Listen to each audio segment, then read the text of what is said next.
ನಮಸ್ತೆ ಸ್ನೇಹಿತರೆ, ನಾನು ನಿಮ್ಮ ವಿಜಯ್ ಚಾನಲಿಂದ ವಿಜಯ್ ಮಾತಾಡ್ತಾ ಇದ್ದೀನಿ. ಇವತ್ತಿನ ವಿಷಯ ಏನಪ್ಪ ಅಂದರೆ UDays ಪ್ಲಸ್ನಲ್ಲಿ ಈ ಒಂದು ಸ್ಟೂಡೆಂಟ್ ಮಾಡ್ಯೂಲ್ ಕಂಪ್ಲೀಟ್ ಮಾಡುವುದು ಹೇಗೆ ಅಂತ.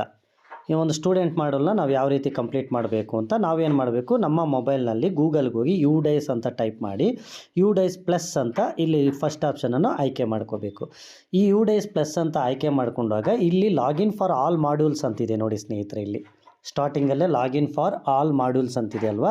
ಇಲ್ಲಿ ಈ ಥರ ಇಲ್ಲಿಲ್ಲ ಅಂದರೆ ನೀವೇನು ಮಾಡಬೇಕು, ಈ ಡೆಸ್ಕ್ಟಾಪ್ ಸೈಟ್ ಆನ್ ಇರಬೇಕು ಸ್ನೇಹಿತರೆ. ಇದು ಡೆಸ್ಕ್ಟಾಪ್ ಸೈಟ್ ಅಂತ ಇಲ್ಲಿ ತೋರಿಸ್ತಾ ಇದೆಯಲ್ಲ, ಈ ಡೆಸ್ಕ್ಟಾಪ್ ಸೈಟ್ ಆನ್ ಇದ್ದರೆ ಈ ಬಾಕ್ಸಲ್ಲಿ ಟಿಕ್ ರೈಟ್ ಮಾರ್ಕ್ ಇದೆ ನೋಡಿ, ಇದು ಆನ್ ಇದ್ದರೆ ಏನಾಗುತ್ತಪ್ಪ ಅಂದರೆ ನಿಮಗೆ ಈ ರೀತಿ ಲಾಗಿನ್ ಫಾರ್ ಆಲ್ ಮಾಡ್ಯೂಲ್ಸ್ ಅಂತ ತೋರಿಸುತ್ತೆ. ಈ ಲಾಗಿನ್ ಫಾರ್ ಆಲ್ ಮಾಡ್ಯೂಲ್ಸ್ ತೋರಿಸಿದಾಗ ಅದ್ರ ಮೇಲೆ ಟಚ್ ಮಾಡಿದಾಗ ಸ್ವಲ್ಪ ಹೊತ್ತು ವೆಯ್ಟ್ ಮಾಡಿ next page state page open ಆಗುತ್ತೆ. ಇಲ್ಲೇನು ಮಾಡಬೇಕು, ನಾವು ಸ್ಟೇಟನ್ನು ಆಯ್ಕೆ ಮಾಡ್ಕೋಬೇಕಾಗತ್ತೆ. ಸ್ಟೇಟನ್ನು ಆಯ್ಕೆ ಮಾಡಿಕೊಂಡು ಗೋ ಅಂತ ಕೊಡಬೇಕಾಗತ್ತೆ. ಈ ಗೋ ಅಂತ ಕೊಟ್ಟಾಗ ಇಲ್ಲಿ ಸ್ಟೂಡೆಂಟ್ ಮಾಡ್ಯೂಲ್ ಅಂತಿದೆ ನೋಡಿ ಸ್ನೇಹಿತರೆ. ಈಗಾಗಲೇ ನಾವು ಪ್ರೊಫೈಲ್ ಆ್ಯಂಡ್ ಫೆಸಿಲಿಟಿ 2025-26 ಆಗಿದೆ. ಟೀಚರ್ ಮಾಡ್ಯೂಲು ಲಾಗಿನ್ ಆಗಿದೆ, ಅದು ಸಹ ಆಗಿದೆ. ಅದು ನಿಮ್ಗೆ ಬೇಕಾದ್ರೆ ಅವು ಹೆಂಗೆ ಮಾಡಬೇಕು ಅಂತ ನನ್ನ ಒಂದು ವಿಡಿಯೋ ಇದೆ, ನೋಡಿ. ನೀವು ಬೇಕಾದರೆ ಇಲ್ಲಿ ಸ್ಟೂಡೆಂಟ್ ಮಾಡ್ಯೂಲ್ ಅಂತಿದೆಲ್ಲ ಇಲ್ಲಿಗೆ ಹೋಗ್ಬೇಕು ಸ್ನೇಹಿತರೆ. ಈ ಸ್ಟೂಡೆಂಟ್ ಮಾಡ್ಯೂಲ್ಗೆ ಹೋಗಿ ಲಾಗಿನ್ ಅಂತ ಟೈಪ್ ಮಾಡಿದಾಗ ಟಚ್ ಮಾಡಿದಾಗ ನಿಮಗೆ ಈ ಥರ ಯೂಸರ್ ID ಮತ್ತು ಪಾಸ್ವರ್ಡ್ ಬರುತ್ತೆ. ನಿಮ್ಮ ಸ್ಕೂಲ್ದು ಯೂಸರ್ ID ಮತ್ತು ಪಾಸ್ವರ್ಡ್ ಹಾಕಿ ಇಲ್ಲಿ ಏನು ಮಾಡಬೇಕು, ಕೆಳಗೆ ಕ್ಯಾಪ್ಚಾವನ್ನು ಎಂಟ್ರಿ ಮಾಡಿ. ಕ್ಯಾಪ್ಚಾ ಅಲ್ಲಿ ಹೆಂಗಿದೆಯೋ ಕರೆಕ್ಟಾಗಿ ಹಾಕಿ, ಇಲ್ಲಾಂದರೆ ರಾಂಗ್ ಕ್ಯಾಪ್ಚಾ ಅಂತ ಬರುತ್ತೆ. ಸೊ ನಾವು ಹಿಂಗೆ ಕ್ಯಾಪ್ಚಾ ಹಾಕಿದಾಗ ಈ ರೀತಿ ಓಪನ್ ಆಗುತ್ತೆ ಸ್ನೇಹಿತರೆ. ಇಲ್ಲಿ 2025 ಮತ್ತು 26 ಅಂತಿದೆಯಲ್ಲ, ಇದನ್ನು ಓಕೆ ಮಾಡಿ. ಇದನ್ನು ಓಕೆ ಮಾಡಿದಾಗ ಈ ರೀತಿ ಒಂದು ಪೇಜ್ ಓಪನ್ ಆಗುತ್ತೆ. ಈ ಒಂದು ಸ್ಕೂಲ್ ಇನ್ಫಾರ್ಮೇಷನ್ ಒಂದು ಪೇಜ್ ಓಪನ್ ಆಗುತ್ತೆ. ಇದ್ರ ಮೇಲೆ ಮುಂದೆ ಕ್ಲೋಸ್ ಅಂತ ಓಕೆ ಮಾಡಿ. ಇದೇನು ಅವಶ್ಯಕತೆ ಇರುವುದಿಲ್ಲ. ಇಲ್ಲಿ ನೋಡಿ, ಈಗ ಇಲ್ಲಿ ಏನಿದೆಪ್ಪ ಅಂದರೆ ವ್ಯೂ ಕ್ಲಾಸ್ ವೈಸ್ ಅಂತಿದೆ, ನಾವು ವ್ಯೂ ಸೆಕ್ಷನ್ ವೈಸ್ ಅಂತಿದೆ. ಸೊ ನಾವು ಈಗೇನು ಮಾಡಬೇಕು, ವ್ಯೂ ಸೆಕ್ಷನ್ ವೈಸ್ ಮೇಲೆ ಟಚ್ ಮಾಡಬೇಕಾಗತ್ತೆ.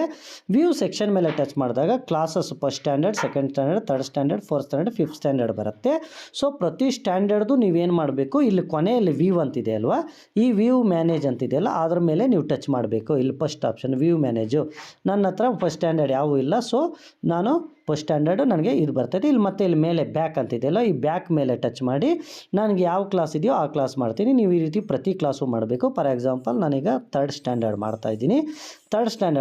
ಈ ರೀತಿ class, pen number, student name, gender, date of birth, entry, last updated ಅಂತ ಇದೆ ಸ್ನೇಹಿತರೆ. ಇಲ್ಲಿ ನಾಟ್ ಸ್ಟಾರ್ಟೆಡ್ ಅಂತಿದೆ. ಸೊ ನೀವೇನು ಮಾಡಬೇಕಪ್ಪ ಅಂದರೆ ಇಲ್ಲಿ GP, EP, FE ಅಂತಿದೆ ನೋಡಿ ಸ್ನೇಹಿತರೆ. ಇವು ಮೂರು ನಿಮಗೆ ಇಲ್ಲಿ ರೆಡ್ ಕಲರಲ್ಲಿದೆ. ಈಗ ಈ ರೆಡ್ ಕಲರಲ್ಲಿರೋದು ಹೋಗಿ ಏನಾಗಬೇಕು, ನಿಮಗೆ ಗ್ರೀನ್ ಕಲರ್ ಆಗಬೇಕು ಸ್ನೇಹಿತರೆ. ಈ ಗ್ರೀನ್ ಕಲರ್ ಆಗಬೇಕಂದ್ರೆ ಏನು ಮಾಡಬೇಕಪ್ಪ ನಾವು ಅಂದರೆ ಮೊದಲಿಗೆ GP ಮೇಲೆ ಟಚ್ ಮಾಡೋಣ. GP ಮೇಲೆ ಟಚ್ ಮಾಡಿದಾಗ ಈ ರೀತಿ ಮಗುವಿನ ಮಾಹಿತಿ ಪ್ರತಿ ಮಗುದು ಈ ಥರ ಸಪ್ರೇಟಾಗಿ ಮಾಡಬೇಕಾಗತ್ತೆ ಸ್ನೇಹಿತರೆ.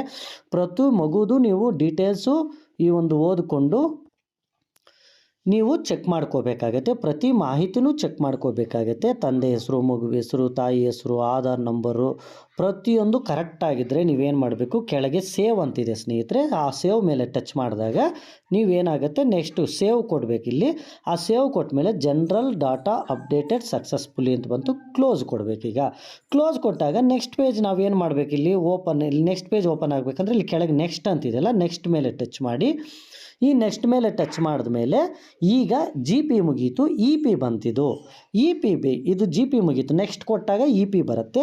ಸೊ ನೀವೇನು ಮಾಡಬೇಕು, ಇಲ್ಲಿ ಬ್ಯಾಕ್ ಹೋದರೆ ಮತ್ತೆ GPಗೆ ಬರುತ್ತೆ. ಇಲ್ಲಿ ಇದೆಲ್ಲ ಓದ್ಕೊಂಡು ನೀವೇನು ಮಾಡಬೇಕು, ಕರೆಕ್ಟ್ ಇದೆಯಾ ಇಲ್ಲ ಅಂತ ಚೆಕ್ ಮಾಡ್ಕೋಬೇಕು.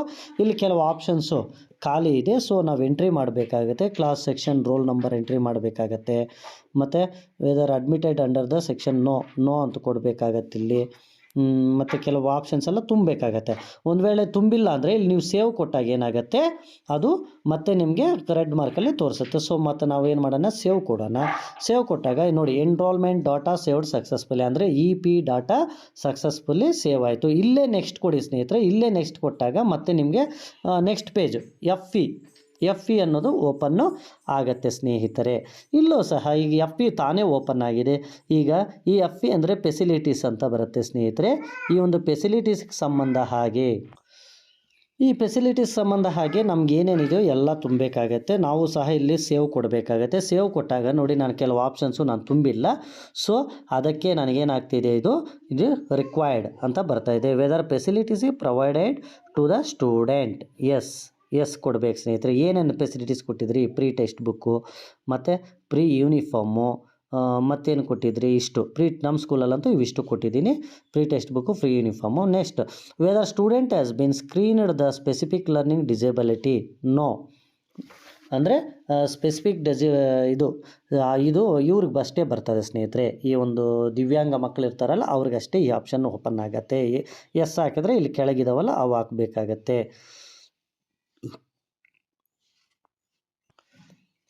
Next, whether student has been screened for autism spectrum under ASD ಅಂದರೆ ಎಸ್ ಅಂತ ಕೊಡಿ. ಮತ್ತು ಇದು next, whether student has been screened attention defect hyper active disorder? No ಅಂತ ಕೊಡಿ. As the student been identified as a gifted or talented? No ಅಂತ ಕೊಡಿ. Does the student appeared if any state level competition? State ಲೆವೆಲ್ದು ಏನಾದರೂ competition ಇದ್ದರೆ no ಅಂತ S ಕೊಡಿ, ಇಲ್ಲಾಂದರೆ ನೋ ಅಂತ ಕೊಡಿ. Does the student participate in NCC NSS? ಅದು ಆ ಥರ ಏನಾದರೂ ಇದ್ದರೆ ಪ್ರೈಮರಿಗೆ ಬರಲ್ಲ, ಸೊ ನೋ ಕೊಡ್ತಾ ಇದ್ದೀನಿ NCC NSSದು. Whether student is capable or handling digital devices including in internet? No ಅಂತ ಕೊಡಿ. ಹಾಗೆಯೇ ಸ್ಟೂಡೆಂಟ್ ಹೈಟು ಎಷ್ಟಿದೆ ಅಂತ ಕೊಡಬೇಕಾಗತ್ತೆ ಸ್ನೇಹಿತರೆ. Next, 56 centimetre. Student weight 60 to 25. Sorry, ಇಲ್ಲಿ ಕೊಟ್ಟಿದ್ದಾರೆ ಅವರು, ಅಷ್ಟೇ ಕೊಡಬೇಕಾಗತ್ತೆ ನಾವು.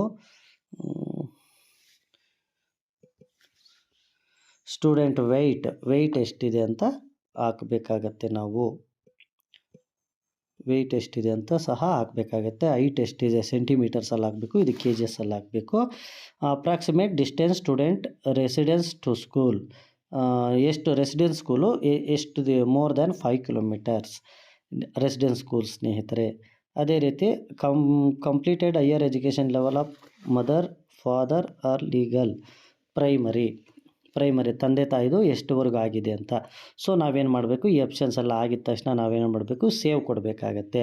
Save facility data has been saved successfully. ಈಗೇನು ಮಾಡಬೇಕು, ನಾವು ನೆಕ್ಸ್ಟ್ ಕೊಡಬೇಕಾಗತ್ತೆ ಸ್ನೇಹಿತರೆ. ನೆಕ್ಸ್ಟ್ ಕೊಟ್ಟಾಗ ಎಲ್ಲ ಮಾಹಿತಿನೂ ಸಹ ನಮಗೆ ಫಸ್ಟಿಂದ ಇದನ್ನು ಬೇಕಾದ್ರೆ ನಾವು PDF ರೂಪದಲ್ಲೂ ಡೌನ್ಲೋಡ್ ಮಾಡ್ಕೋಬೋದು. ಇಲ್ಲಿ ಕೊಟ್ಟಿದ್ದಾರೆ ನೋಡಿ ಮೇಲೆ PDF ಅಂತ, ಆ ಒಂದು PDF ರೂಪದಲ್ಲೂ ಸಹ ನಾವು ಡೌನ್ಲೋಡನ್ನು ಮಾಡ್ಕೋಬೋದು. ಎಲ್ಲ ಚೆಕ್ ಮಾಡ್ಕೊಂಡ್ಮೇಲೆ ನಾವು ಇಲ್ಲಿ ಕಂಪ್ಲೀಟ್ ಡಾಟಾ ಅಂತಿದೆ ನೋಡಿ ಸ್ನೇಹಿತರೆ, ಕೆಳಗೆ back to school dashboard complete data ಅಂತ. ಸೊ ನಾವೇನು ಮಾಡಬೇಕು, ಕಂಪ್ಲೀಟ್ ಡಾಟಾ ಅಂತ ಕೊಡಬೇಕಾಗತ್ತೆ ಸ್ನೇಹಿತರೆ. Are you sure want to complete in the data? Okay ಅಂತ ಕೊಡಬೇಕಾಗತ್ತೆ. ಈಗ back to school dashboard ಕೊಟ್ಟಾಗ ನಮ್ಮ ಒಂದು ಇದು ಎಂಟ್ರಿ ಆಗುತ್ತೆ. ಎಲ್ಲ ನನ್ನ ಒಂದು ವಿದ್ಯಾರ್ಥಿದು ಎಂಟ್ರಿ ಆಗಿರ್ತದೆ ಸ್ನೇಹಿತರೆ. ಈಗೇನು ಮಾಡಬೇಕು, ಈ ರೀತಿ ಪ್ರತಿ ಕ್ಲಾಸ್ದು ನಾವು ಪ್ರತಿ ಮಗುದು ಪ್ರತಿ ಕ್ಲಾಸ್ದು ಮಾಡಬೇಕಾಗತ್ತೆ. ಈಗ ಡಾಟಾ ನಾಟ್ ಸರ್ಟಿಫೈಡ್ ಅಂತಿದೆ, ಸೊ ಅದ್ರ ಮೇಲೆ ಟಚ್ ಮಾಡೋಣ. ಡಾಟಾ ನಾಟ್ ಸರ್ಟಿಫೈಡ್ ಅಂತ ಇದೆ ನೋಡಿ ಸ್ನೇಹಿತರೆ. ಈಗ ನಾನೆಲ್ಲ ಮಕ್ಕಳದು EPGPFಯನ್ನು ಕಂಪ್ಲೀಟ್ ಮಾಡಿದ್ದೇನೆ. ಸೊ ನಮಗೆ ಈಗೇನು ಬ್ಯಾಕ್ ಬಂದಿದ್ದೇನೆ.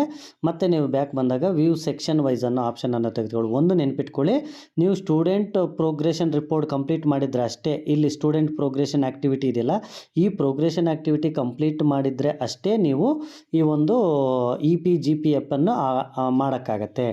ಈಗೇನು ಮಾಡ್ತೀನಿ ನಾನು, ವ್ಯೂ ಸೆಕ್ಷನ್ ವೈಸ್ ತಗೊಂಡು 3rd ಸ್ಟ್ಯಾಂಡರ್ಡ್ ವ್ಯೂ ಅಂತ ಮ್ಯಾನೇಜ್ ಅಂತ ತಗೊಂಡಿದ್ದೀನಿ. ವಿದ್ಯಾರ್ಥಿಯ ಮಾಹಿತಿ ಇಲ್ಲಿ ಈಗ ಓಪನ್ ಆಗುತ್ತೆ. ಈ ವಿದ್ಯಾರ್ಥಿ ಮಾಹಿತಿ ಓಪನ್ ಆದಾಗ ನಾನು ಫಸ್ಟಲ್ಲಿ ಹೇಳಿದ್ದೆ EPGPF ಅನ್ನೋದು ರೆಡ್ ಕಲರಲ್ಲಿದೆ. ಸೊ ಅದು ಈಗ ಗ್ರೀನ್ ಕಲರಲ್ಲಾಗಿರುತ್ತೆ ನೋಡಿ ಸ್ನೇಹಿತರೆ ಅಂತ ಹೇಳ್ತಾ ಇದ್ದೇನೆ. ಗ್ರೀನ್ ಕಲರ್ ಆಗಿದ್ದರೆ ಅಷ್ಟೇ ಈಗ ಆಗಿದೆ ಅಂತ ಅರ್ಥ. ಈ ರೀತಿ ವ್ಯೂ ಸೆಕ್ಷನ್ ವೈಸ್ ಇದ್ದಾಗ ಆಯಾ ಕ್ಲಾಸನ್ನು ನೀವು ತೆಗೆದುಕೊಂಡು ನೋಡ್ಕೋಬೋದು, ಈಗ ಚೆಕ್ ಮಾಡ್ಕೋಬೋದು. ಈಗ ನೋಡಿ ಮಗು ಎಲ್ಲ ಮಾಹಿತಿ ಬಂದಿದೆ. ನಾನು ಹೇಳಿದ್ದೆ ನೋಡಿ ಫಸ್ಟಲ್ಲಿ ಏನಿತ್ತಿದ್ದು EPGPFE ಅನ್ನೋದು ರೆಡ್ ಕಲರಲ್ಲಿತ್ತು ಮತ್ತು ಎಂಟ್ರಿ ಸ್ಟೇಟಸ್ ಕಂಪ್ಲೀಟೆಡ್ ಅಂತಲೂ ಸಹ ಬಂದಿದೆ ಸ್ನೇಹಿತರೆ. ಯಾವಾಗ ಕಂಪ್ಲೀಟ್ ಆಗಿದೆ ಅಂತಲೂ ಇಲ್ಲಿ ಅಪ್ಡೇಟೆಡ್ ಆನ್ 6/8/2025 ಅಂತಲೂ ಬಂದಿದೆ. ಈ ರೀತಿ ನೀವು ಪ್ರತಿ ಮಾಹಿತಿನೂ ಸಹ ಈ ರೀತಿ ನೀವು ನೋಡ್ಕೋಬೋದು ಸ್ನೇಹಿತರೆ.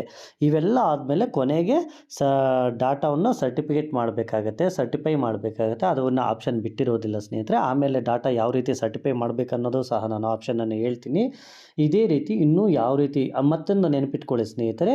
ಈ EPGP FP ಅನ್ನೋದು ಕಂಪ್ಲೀಟ್ ಮಾಡಬೇಕಾದ್ರೆ ಸ್ಟೂಡೆಂಟ್ ಪ್ರೋಗ್ರೆಷನ್ ಆ್ಯಕ್ಟಿವಿಟಿ ಕಂಪ್ಲೀಟ್ ಆಗಲೇಬೇಕು. ಆ ಒಂದು ಆ್ಯಕ್ಟಿವಿಟಿ ಕಂಪ್ಲೀಟ್ ಆಗಿಲ್ಲ ಅಂದರೆ ಯಾವುದೇ ಕಾರಣಕ್ಕೂ EPGP FP ಅನ್ನೋದು ಓಪನ್ನೇ ಆಗೋದಿಲ್ಲ ಸ್ನೇಹಿತರೆ. ಆದ್ದರಿಂದ ನೀವೇನು ಮಾಡಬೇಕು, ಈಗಾಗಲೇ ನಾನು ಸ್ಟೂಡೆಂಟ್ ಪ್ರೋಗ್ರೆಷನ್ ಆ್ಯಕ್ಟಿವಿಟಿ ಬಗ್ಗೆ ಒಂದು ವಿಡಿಯೋನ ಮಾಡಾಕಿದ್ದೇನೆ. ಈ ವಿಡಿಯೋ ಹಿಂದಿನ ವಿಡಿಯೋನೇ ಅದಿದೆ ಸ್ನೇಹಿತರೆ, ಅದರ ಲಿಂಕು ಸಹ ನೀವು ನೋಡ್ಬೋದು. ಆ ವಿಡಿಯೋ ಸಹ ನೋಡಿದ ಮೇಲೆ ಇದನ್ನು ಮಾಡಿ. ಆ ಪ್ರೋಗ್ರೆಷನ್ ಆ್ಯಕ್ಟಿವಿಟಿ ಆದಮೇಲೆ ಸಹ ಈ ವಿಡಿಯೋವನ್ನು ಮಾಡಿ ಸ್ನೇಹಿತರೆ. ಈ ಒಂದು EPGP FP ಅನ್ನು ಅಪ್ಡೇಟ್ ಮಾಡಿ ಅಂತ ಹೇಳ್ತಾ ಇದ್ದೀನಿ ಸ್ನೇಹಿತರೆ. ಇದೇ ರೀತಿ ಸ್ಯಾಟ್ಸು, UDISu, HRMSಸು ಮತ್ತು ಇನ್ನಿತರ ಶಾಲಾ ಶಿಕ್ಷಣದ ಎಲ್ಲ ಯೋಜನೆಗಳು ನಿಮಗೆ ನೋಟಿಫಿಕೇಷನ್ ರೂಪದಲ್ಲಿ ಬರುತ್ತದೆ. ದಯವಿಟ್ಟು ಲೈಕ್ ಮಾಡಿ, ಶೇರ್ ಮಾಡಿ, ಕಾಮೆಂಟ್ ಮಾಡಿ ಹಾಗೂ ಸಬ್ಸ್ಕ್ರೈಬ್ ಮಾಡ್ಕೊಳ್ಳಿ ಸ್ನೇಹಿತರೆ. ಥ್ಯಾಂಕ್ ಯು ಸ್ನೇಹಿತರೆ.